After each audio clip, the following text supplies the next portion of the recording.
ආයුබෝවන් යථාර්ථවාදීව ලෝකයේ දෙස බලන්නට සත්‍ය සිදුවීම් සම්පින්ඩනයක පුවත් දිගහැරුම ශ්‍රද්ධා රූපවාහිනී 6:30 ප්‍රධාන ප්‍රවෘත්ති විකාශය සමගින් මම ලකිඳුණු වංග ප්‍රථමයෙන් සිරස්තල.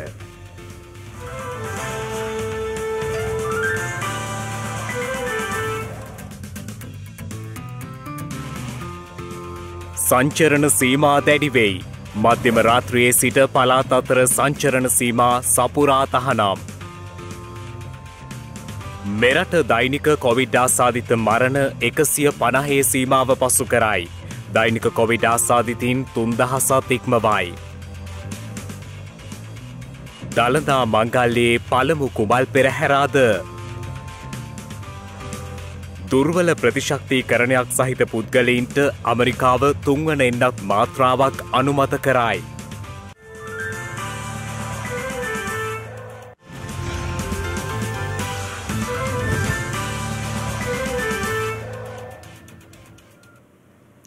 අද මධ්‍යම රාත්‍රියේ සිට ක්‍රියාත්මක වන පරිදි පළාත් අතර සංචරණය සපුරා තහනම් කර තිබෙනවා. මේ අතර මෙරට දෛනික කොවිඩ් ආසාදිතින් සංඛ්‍යාව යළිත් ඊයේ දිනේ 3000 සීමාව ඉක්මවා ගියා. ඒ අනුව ඊයේ දිනේ වාර්තා වූ කොවිඩ් ආසාදිතින් සංඛ්‍යාව දැක්ුණේ මාස 2කට අධික කාලයකට පසු මෙරටින් වාර්තා වූ වැඩිම දෛනික කොවිඩ් ආසාදිතින් සංඛ්‍යාව ලෙසයි. එසේම ඊයේ දිනේ යළිත් මෙරට සිදුව ඇති කොවිඩ් ආසාදිත මරණ සංඛ්‍යාවේ කැපී පෙනෙන වර්ධනයක් සිදුව තිබෙනවා.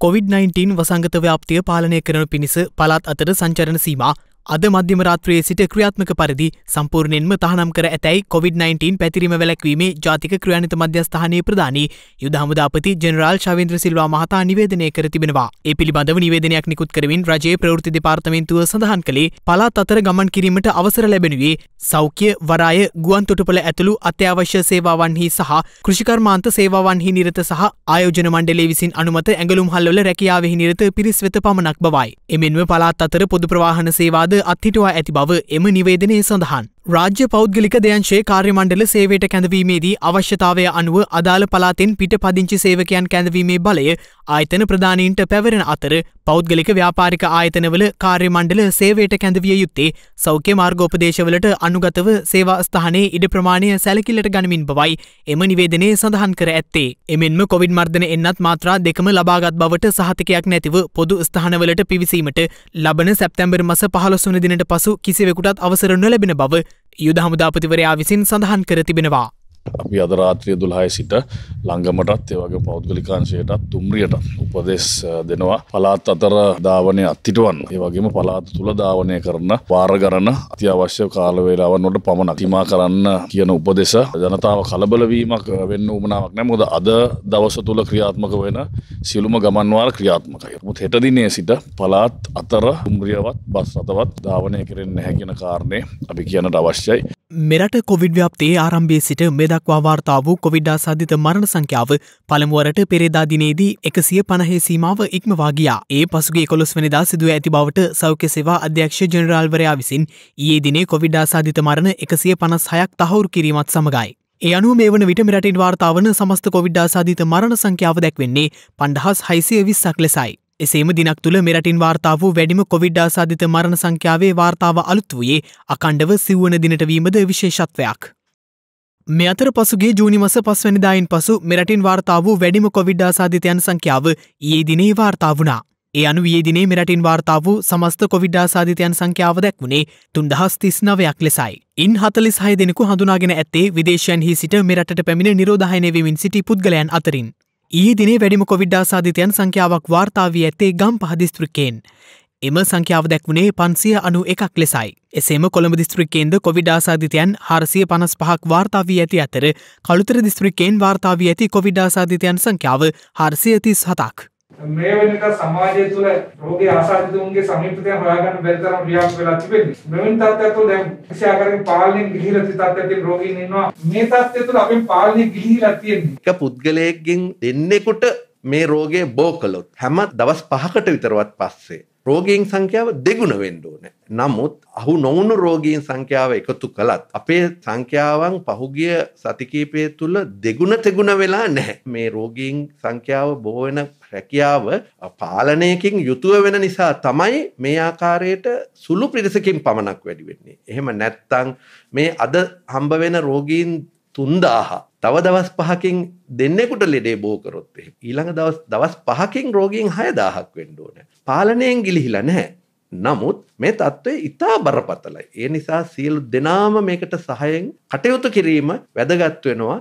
වයස අවුරුදු 60ට වැඩි සහ බෝනවන රෝගවලින් දීර්ඝකාලීනව පීඩා විඳින අය කෙරෙහි විශේෂ අවධානය යොමු කරන්නයි ජනාධිපති ගෝඨාභය රාජපක්ෂ මහතා සෞඛ්‍ය බලධාරීන් වෙත දැනුම් දී තිබෙනවා. කොවිඩ් මර්ධන විශේෂ කමිටුව සමග අද පෙරවරුවේ ජනාධිපති කාර්යාලයේ පැවති හමුවේදී ජනාධිපතිවරයා මේ බව සඳහන් කර ඇත්තේ. ඒ අනුව PCR සහ ඇන්ටිජන් පරීක්ෂණ සිදු කිරීමේදී 60ට වැඩි සහ විවිධ ලෙඩ රෝගවලින් පෙළෙන අය සඳහා ප්‍රමුඛතාවය ලබා දිය යුතු බව ජනාධිපතිවරයා විසින් අවධාරණය කර තිබෙනවා. එමෙන්ම වකුගඩු බද්ධ කිරීමට හෝ රුධිර කාන්දුකරණයට ලක්කර ඇති රෝගීන් හුදකලා කිරීමේ අවශ්‍යතාවයද ජනාධිපතිවරයා විසින් පෙන්වා දුන් බවයි ජනාධිපති මාධ්‍යංශය සඳහන් කළේ. එමෙන්ම වකුගඩු බද්ධ කිරීමට හෝ රුධිර කාන්දුකරණයට ලක්කර ඇති රෝගීන් හුදකලා කිරීමේ අවශ්‍යතාවයද ජනාධිපතිවරයා විසින් පෙන්වා දී තිබෙනවා. බෝනවන රෝග සඳහා ප්‍රතිකාර ගැනීමට රෝහල් සායනවල ලියාපදිංචි වී ඇති රෝගීන්ගේ විස්තර ලබාගෙන සෞඛ්‍ය වෛද්‍ය නිලධාරීන්ගේ සහ මහජන සෞඛ්‍ය පරීක්ෂකවරුන්ගේ විශේෂ අවධානයට යොමු කිරීමේ අවශ්‍යතාවයද එහිදී සාකච්ඡාවට ලක් කර තිබෙනවා. එමෙන්ම බස්නාහිර පළාතේ වයස අවුරුදු 60ට වැඩි එහෙත් විවිධ රෝග හේතුවෙන් මෙතෙක් එන්නත ලබා ගැනීමට නොපැමිණි පිරිස් හඳුනාගෙන ඇති බවත් ඔවුන් සියලු දෙනාට ඉදිරි දින කිහිපය තුළ එන්නත ලබා දීමට පියවර ගන්නා බවත් එම කමිටුවේදී ආරක්ෂක මාණ්ඩලික ප්‍රධානී යුද හමුදාපති ජෙනරාල් ශවීන්ද්‍ර සිල්වා මහතා විසින් සඳහන් කළා. ජනතා ඒකරාශී වීම වළක්වා ගැනීම විශේෂ අවශ්‍යතාවයක් සහ රාජකාරී සඳහා කැඳවා නැති සියලු දෙනා නිවෙස්වල රැඳී සිටීම සහ සෞඛ්‍ය උපදෙස් පිළිපදිමින් රෝගයේ පැතිර යාම වැළැක්වීමට සහාය වීම සියලු ජනතාවගේ යුතුයකම සහ වගකීම බවයි එම කමිටුවට එක් වූ වෛද්‍යවරුන් විසින් අවධාරණය කර ඇත්තේ. තියෙන වත්මන් තත්ත්වය පාලනය කර ගැනීම තමයි ප්‍රධාන වශයෙන් සාකච්ඡා වුණේ. සමහර තීන්දුව තීරණවල විශේෂයෙන්ම වෙනස්කම් සිද්ධ වෙයි ඉදිරි දින කිහිපයේදී. සම්පූර්ණයෙන්ම රටවහන්න බලාපොරොත්තුවක් නැහැ. නමුත් සංචරණ සීමාවල යම්කිසි ආකාරයකට තව තද කිරීමක් සිදු කරයි කියලා අපි හිතනවා. මේ වන විට කොවිඩ් වෛරසය ආසාදිතව රෝහල්වල ප්‍රතිකාර ලබන පුද්ගලයන් සංඛ්‍යාව 34,870ක් වන අතර වෛරසය ආසාදිතව සිට සුවේ ලබා රෝහල්වලින් පිටගිය සමස්තය දැක්වෙන්නේ 3,04,628ක් ලෙසයි. පවතින සංචරණ සීමා තත්ත්වයන් යටතේ රට ඉදිරියට ගියහොත් ලබන වසරේ ජනවාරි මාසය වන විට මෙරට සමස්ත කොවිඩ් මරණ සංඛ්‍යාව 30,000ක් වනු ඇති බව ලෝක සෞඛ්‍ය සංවිධානය පුරෝකථනය කරනවා. විශේෂ වාර්තාවක් මෙරට සෞඛ්‍ය අමාත්‍යාංශයට බාර දෙමිනුයි ලෝක සෞඛ්‍ය සංවිධානය මේ බව පෙන්වා දී ඇත්තේ.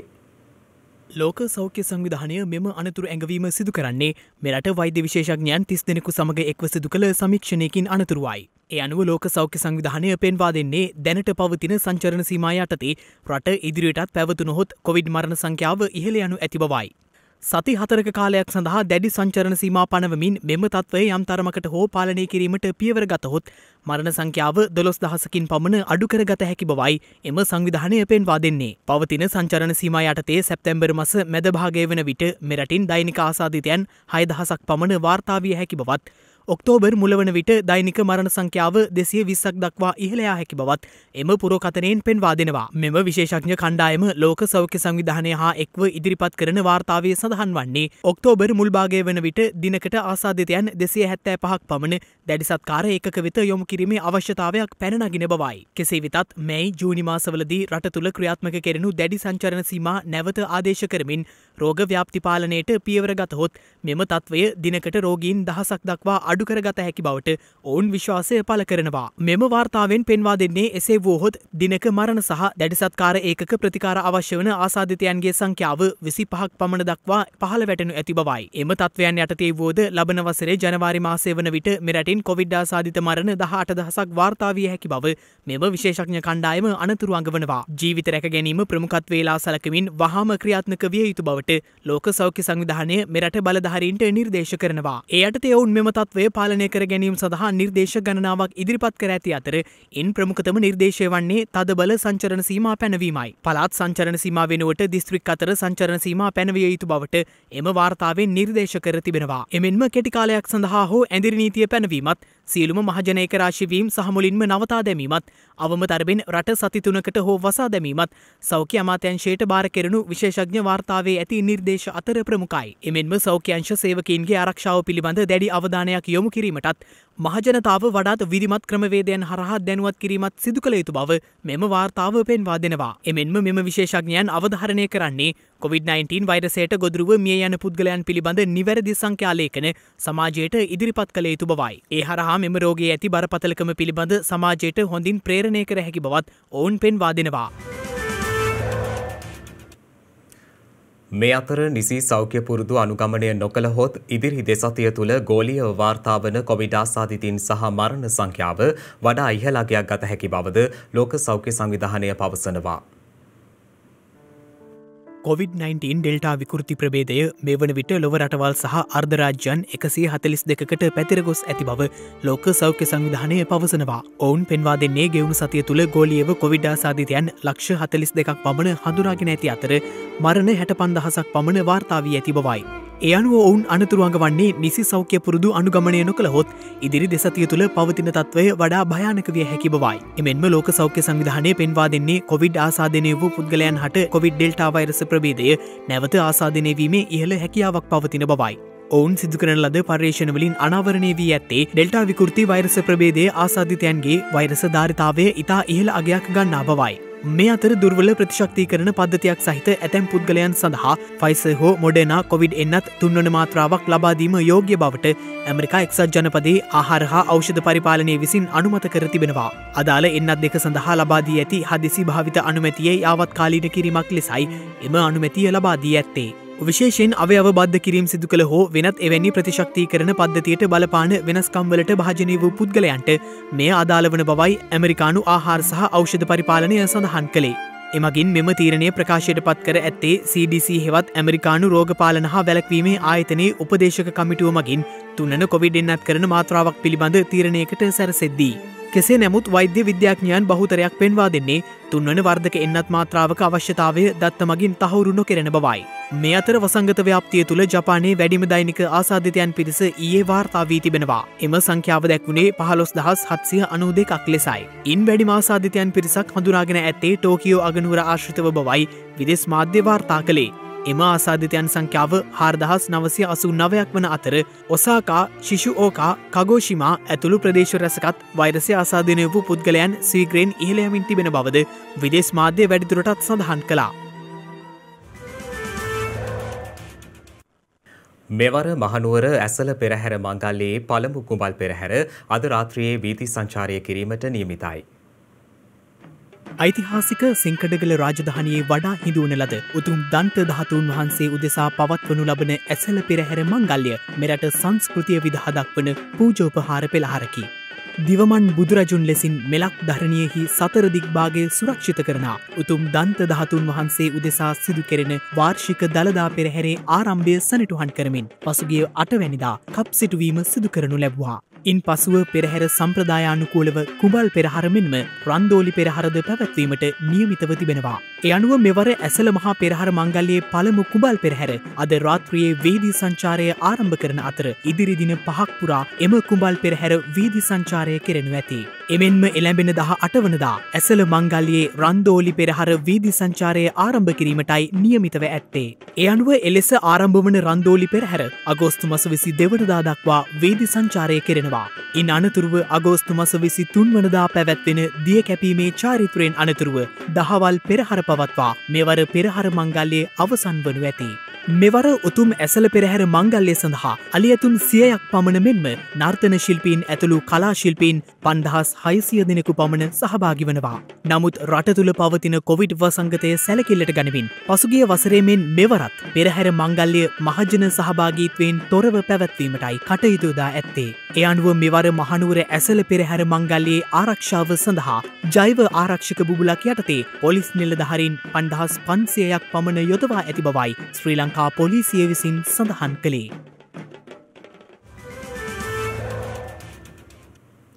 ශ්‍රීමත් ලලාට ධාතුන් වහන්සේ වැඩ සිටිනා උතුම් සේරුවිල මංගල රජමහා විහාරස්ථානය යලි නගා සිටුවමින් ශාසන උන්නතිය උදෙසා කැප වූ මංගල ධර්මකීර්ති ශ්‍රී අතිපූජනීය දඹගස්සාරේ සුමේදංකර මහනාහිමිපාණන් වහන්සේ අපවත් වී අදට වසර 37ක් මේ උන්වහන්සේගේ උතුම් ශාසන සේවය පිළිබඳව අප තබන සටහනක්. ශ්‍රේෂ්ඨ වීර පුරුෂයෝ වරින් වර ලොව පහළව ලෝක ඉතිහාසය අලංකාර කෙරෙති. රට රකින්නෝ දැය නකන්නෝ බස වවන්නෝ සමය බබලවන්නෝ යම් කෙනෙක්ද ඉතිහාසය සරසන්නෝද ඔහුමය. සෑම රටකම සෑම ජාතියකම අනාගත සමාජයන් ක්‍රමානුකූලව සංවිධානය වනුයේ මහී කාන්තාව විසින් කලින් කල ලොව උපදවන ජාතික වීරවරයන්ගේත් ඉඳුරන් දමනයෙහි නියැලි තපස්සීවරයන්ගේත් අනල් පුත්සාහයෙන් බවට ඉතිහාසය සාක්ෂි දරති. සම්බුද්ධ ශාසනයේ ජීවනාඩිය වේගවත් කරවන හැම බලයක්ම හැම ගුණයක්ම භික්ෂු ජීවිතය සඵල කළ පින්වත් උත්තමයන් වහන්සේලාගෙන් තේජිතවීම සම්මත සත්‍යයකි. නිසර්ග සිද්ධ වූ සතතාභ්‍යාසයෙන් සිද්ධ කරගත්තා වූද ප්‍රශස්ත ගුණකදම්බයක් ඇතිව වැඩ සිටි නැගෙනහිර තමන්කඩුව දෙපළාතේ ප්‍රධාන සංඝනායක පදවිය දරා ශ්‍රී කල්යාණී වංශනිකායේ මහානායක දුරයට පත් වූ මංගල ධර්මකීර්ති ශ්‍රී අතිපූජනීය දඹගස්සාරේ සුමේධංකර මහානාහිමිපාණන් වහන්සේ අපවත් වී වසර 37ක් පිරුණි. සයින් පෙළෙමින් සුවපහස් පිරි පෙදෙස් අතහැර සුදුස්සන් සාපිපාසාගමය වත නොමැතිව මහා කාශ්‍යප මහරහත් පරපුරෙන් සුරකී අප ලක්දිවට උරුම කර වූ අප භාග්‍යවත් බුදුරජාණන් වහන්සේගේ උත්තම ශ්‍රී ලලාට ධාතුන් වහන්සේ නිදන්ගතව පවතින සේරුවිල මංගල මහා සෑ කාලයාගේ ඇවැමින් නෂ්ටව අපරාජිතව ගිය බව දැක සංවේගයට පත්ව එම උත්තම සෑරජුම නැවත ජීවය පවන්නට මුලපුරන ලද්දේ මේ උදාර මහතෙරුන් වහන්සේය. භයන්කර වූ අන්තරායකර වූ ඝන වනාන්තරයේ ප්‍රචණ්ඩ වූ වනසතුන් මධ්‍යයේ නිර්භීතව වැඩහිඳමින් මේ උත්තමයන් වහන්සේ 1930 වර්ෂයේ මහා සෑරජාණන් වහන්සේගේ කොත් පළඳවා ප්‍රතිසංස්කරණ කටයුතු නිම කළේ බොහෝ සැදැහැති දනන්ත එකතු කරගනිමින්. එතැන් සිට නැගෙනහිර පළාතේ ගොවි ජනපද පිහිටුවීමට මූලිකත්වය දරමින් ජාතික ආගමික වශයෙන් උදාරතර නොමැකෙන මහා සේවාවක් කරන ලද්දේ මේ උතුමන් වහන්සේ ප්‍රතිපත්ති කරුකත්වය සහ වීරත්වය පිළිබඳ වත්මනට ආදර්ශ සපයමින්. අඳුරු තැන් ආලෝකමත් කළ මිනිපහනක් නිවී යන්නාසේ නිවී ගියද එදා දෘಢතර අධිෂ්ඨානයෙන් අස්වැත් වූ සේරුවිල නම් පින්කෙත කළ දඹකස්සාරේ සුමේධංකර මහා ස්වාමීන්ද්‍රයන් වහන්සේගේ කීර්ති ශරීරය කල්පජ්ජායී වන්නේය.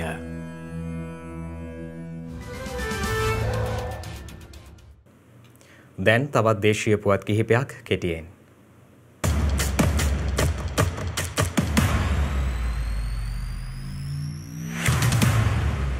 දුම්රිය ස්ථානාධිපතිවරුන් විසින් ඊයේ මධ්‍යම රාත්‍රියේ සිට ක්‍රියාත්මක වන පරිදි පැය 24ක සංකේත වැඩවර්ජනයක් ආරම්භ කර තිබෙනවා. ඒ කොවිඩ් ව්‍යාප්තිය හමුවේ ආරක්ෂිතව සේවා කටයුතු සිදු කිරීමට දුම්රිය නිලධාරීන්ට අවශ්‍ය පහසුකම් ලබා දී නොමැති බව පවසමින් ඒ අනුව ලෙස ආරම්භ කරන ලද වැඩවර්ජනය අද මධ්‍යම රාත්‍රිය දක්වා ක්‍රියාත්මක කරන අතර අද දිනේ දුම්රිය කටයුතු අඩාල වීම හේතුවෙන් මගී ජනතාව දුෂ්කරතාවයට පත්ව ඇති බව අප වාර්තාකරුවන් සඳහන් කළා. මේ ප්‍රශ්න විසඳෙන්නේ නැත්නම් වෘත්තීය සමිති ගණනාවක් එක්ක එකතු වෙලා අපි ඉදිරියේදී දැවැන්ත ක්‍රියාමාර්ග වෘත්තීය ක්‍රියාමාර්ග වලට වැඩිහත් වෙන්න බලාපොරොත්තු වෙනවා. මේ වනතෙක් අපිට දෙපාර්තමේන්තු මට්ටමින් හෝ අමාත්‍යාංශ මට්ටමින් අදාළ විසඳුම් සඳහා සාකච්ඡාවක් හෝ ලබා දීලා නැහැ. අපි මේ අරගලය කරන්නේ මේ විස බීජ සමග ගැටෙන මේ මොහොතේ වෛරසයක් ලංකාව පුරාම ඊටාම මාරාන්තිකව පැතිරෙන මොහොතේ මගීන්ගේ ආරක්ෂාව තහවුරු කරන්න කියන බලපෑම එල්ල කරන්න තමයි අපි මේ කටයුතු කරමින් ඉන්නේ. කොවිඩ් වසංගතයත් සමග මෙරට අධ්‍යාපනය වෙනුවෙන්ම වෙන් වූ රූපවාහිනී නාලිකා 20ක් ආරම්භ කිරීමේ වැඩසටහනෙහි පළමු පියවර වශයෙන් නව රූපවාහිනී නාලිකා 6ක් එළඹෙන සතියේදී දියත් කිරීමට බලාපොරොත්තු වන බව අධ්‍යාපන අමාත්‍ය මහාචාර්ය ජී.එල්. පීරිස් මහතා පවසනවා. ජනමාධ්‍ය අමාත්‍යාංශයේ අද පැවති රැස්වීමක් අමතමින් ඒ මහතා සඳහන් කළේ ශ්‍රී ලංකා ගුවන්විදුලි සංස්ථාව සමග ඒකාබද්ධ විෂන් FM ගුවන්විදුලි නාලිකාවද එළඹෙන සතියේ සිට විකාශය ආරම්භ කරන බවයි. එමෙන්ම මේ වන විට ජාතික අධ්‍යාපන ආයතනයේ මැදිහත් වීමෙන් අධ්‍යාපන වැඩසටහන්වල පටිගත කිරීම 7000කට අධික ප්‍රමාණයක් අවසන් කොට ඇති බවත් වැඩසටහන් පෙළගැස්ම සහ අදාළ විකාශන කටයුතු පිළිබඳ අවසන් තීන්දුව තීරණගෙන එළඹෙන සතියේ සිට විකාශන කටයුතු ආරම්භීමට පියවර ගන්නා බව ඒ මහතා වැඩිදුරටත් සඳහන් කළා.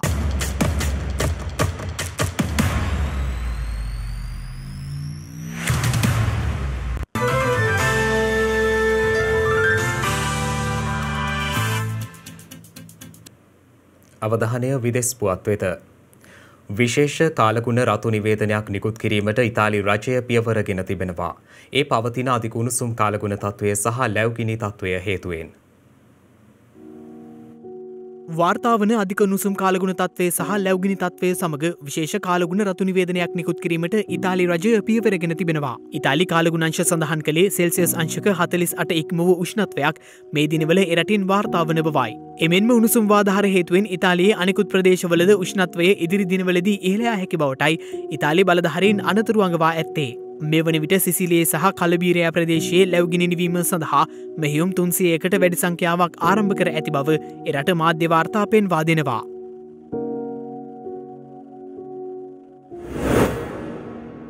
මේ අතර පසුගිය සතය තුළ ඇෆ්ගනිස්තානයේ පළාත 34ක ප්‍රධාන නගර 11කම බලය සියතට ගත් තලිබාන් සටන්කාමීන් මේ වන විට ඇෆ්ගනිස්තානයේ දෙවන විශාලතම නගරය වන කන්දහාර් නගරය සිය අනසකට ගෙන තිබෙනවා. ඒ ඇෆ්ගන් රජයේ හමුදා ලැබූ දරුණු පසුබෑමක් ලෙසයි සැලකෙන්නේ. කලක් තලිබාන් බලකොටුවක පැවති කන්දහාරය වැදගත් වෙළඳ කේන්ද්‍රයක්ද වනවා. ඇෆ්ගනිස්තානයේ ප්‍රාදේශීය අගනගර රැසක් අත්පත් කරගෙන සිටින තලිබාන් වරුන් ලෂ්කාර්ගා නගරේ පාලනයද සියතට ගෙන ඇති බවයි රොයිටර් පුවත් සේවය වාර්තා කළේ. එමෙන්ම නගර රැසක බලය අත්පත් කර ගනිමින් සිටින තලිබාන් සටන්කාමීන්ගේ ප්‍රචණ්ඩ ක්‍රියා උග්‍රවීමත් සමග ඇමරිකාව ඇතුළු බටහිර රටවල් සිය තානාපති කාර්යාලය නිලධාරීන් සහ සහන ආයතන සේවකයින් ඇෆ්ගනිස්තානයෙන් ඉවත් කර ගැනීමට පියවරගෙන තිබෙනවා. පසුගියදා දවල මන්දිරයේදී මාධ්‍යවේදීන් අමතමින් ඇමරිකානු ජනාධිපති ජෝ බයිඩන් සඳහන් කර ඇත්තේ ඇෆ්ගනිස්තානයෙන් ඇමරිකානු හමුදා බට කණ්ඩායම් ඉවත් කර ගැනීමේ තීරණය සම්බන්ධයෙන් තමාට කිසිදු පසුතැවීමක් නොමැති බවත් ඇෆ්ගනිස්තාන නායකයින් එක්සත් වී ජාතිය වෙනුවෙන් සටන් කළ යුතුය ඇති බවයි.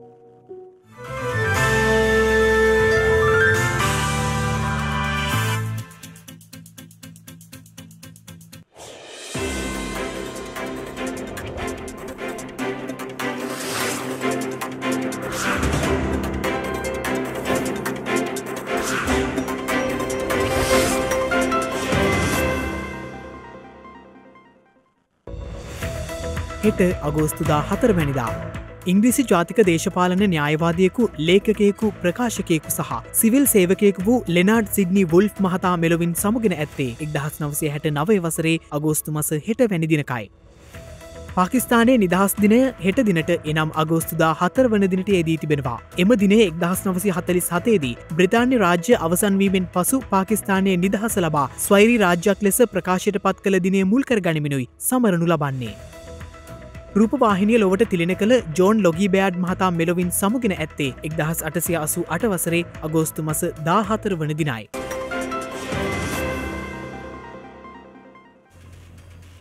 ඒ සමගින් ශ්‍රද්ධා ප්‍රධාන ප්‍රවෘත්ති විකාශය නිමාවට පත්වනවා. හමුවෙමු හෙටත් සවස 6:30ට. තෙරුවන් සරණයි. නම බුද්ධාය. මෙවැනි වැදගත් පුවත් නැරඹීම සඳහා ශ්‍රද්ධා TV News YouTube channel එක subscribe කර සීනුව සලකුණ වන්න.